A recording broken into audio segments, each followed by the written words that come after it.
You have to first be uncomfortable with how you feel about yourself. With that voice that a lot of us like to run away from, we all have it. We all have that voice that's saying, hey man, you know, you're kind of wimping out right now. You're kind of being a little punk right now. But a lot of us say, okay, that's okay. It's okay to tell these little white lies to ourselves. So we first have to face the real you.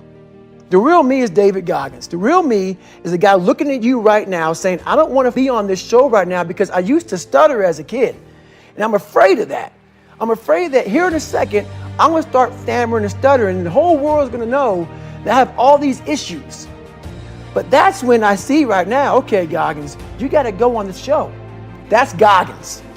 Goggins is saying, okay, David Goggins, you're a punk. Life made you this way. We can't live like this. We can't live in fear. We can't live in judgment. We can't be afraid of what people right now are looking at me saying about me. We cannot be afraid of that. That's Goggins. Goggins saying, all of you who don't like me, who don't want to, and that person then comes in. But you have to be David Goggins and say, man, I'm afraid of this. Life made me this way here. I stutter. I have these issues with reading and writing, and I'm fat and I'm insecure. You have to face that in that dark room.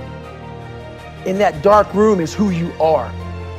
But in that dark room is where you have to create another human being that walks out of that dark room to face who you are. That's the only way you're going to get over all those things. You have to create someone else. Not like you have two different personalities. It is you. But you have to find strength in that visualization of almost me cracking out Goggins, like almost like that Superman cape, like I'm coming out a different person, a person that doesn't care about being judged, who knows I'm weak, who knows I'm afraid, who says, whatever you think about me, take it, whatever, I'm here. That's Goggins. It is so amazing that I used to be a 300-pound guy, and I thought that was it. Could barely read, could do anything, and now, what was inside that person was this guy that's in front of you today. That's how scary the mind is. And that's what I started realizing through this journey, is that once I got a taste of, wow, man, I haven't even begun to crack what the mind is capable of. And what I started realizing is on the other end of suffering, that's the real growth of life. And I talk about another thing called theory and practice. A lot of people are theorists. These smart guys that read these books and they sit down, they tell you what the mind is supposed to do. And a lot of us listen to that.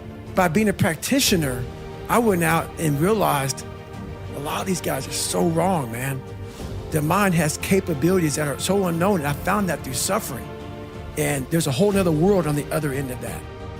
There's always a blockade. There's a barrier in your brain.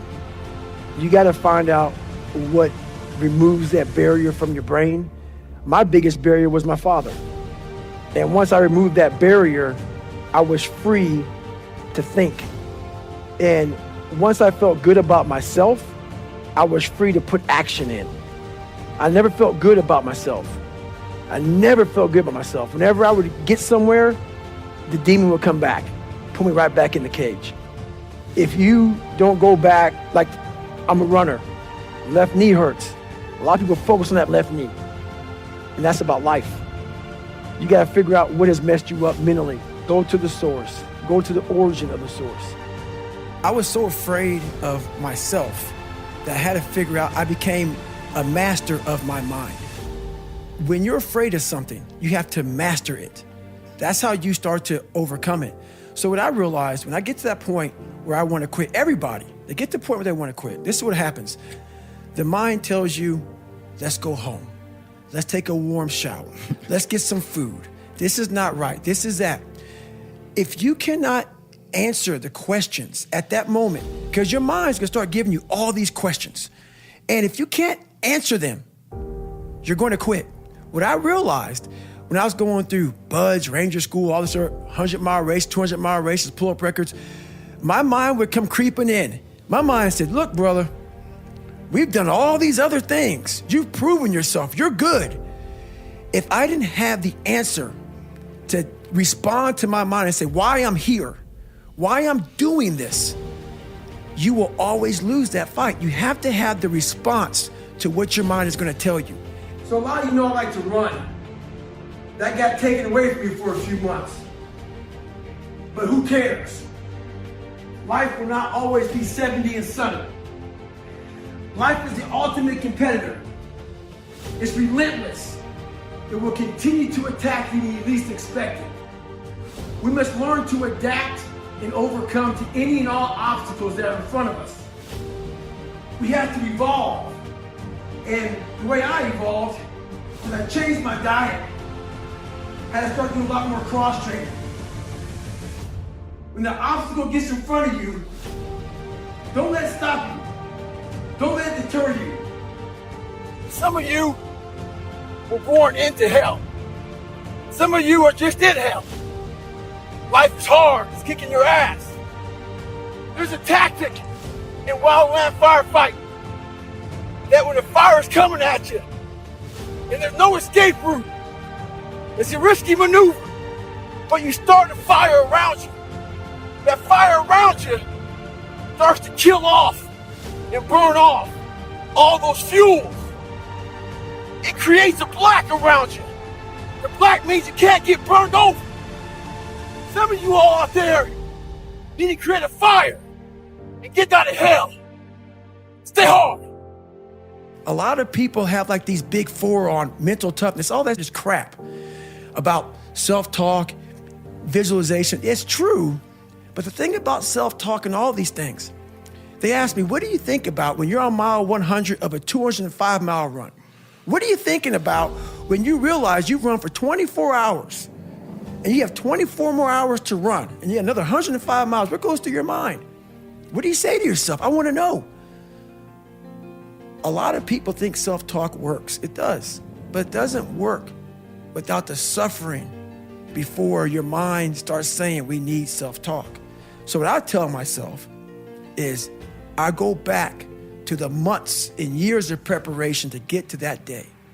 And I'm telling myself, the 3:30 in the morning, and I'm looking at my shoes and I want to go out there and run 30 miles. I have to, in that second, in that moment of this self-talk, my mind saying, you gotta find more, you gotta find more. I once again calm down, go back into my mind, in my cookie jar, I call it, and I have to reflect back on the crap I did to get here. And that becomes my self-talk. Self-talk does not work unless it is real. Most of us lie to ourselves in the self-talk. It doesn't work. It has to be real. It has to be something that you've done to make it really work. The mind is constantly fighting against you. It's the only thing in the history of the world that shows up on time every time. It has a tactical advantage over you. It knows your fears. It knows your insecurities. It knows everything about you. It might be the only thing in that world that knows all about you. You got to know about it. It's going to show up when you don't want to show up. It's going to show up at the worst time possible when you want to be successful. It's going to say, take the easy road. Take the easy way out. You got to learn your brain like your brain has learned you.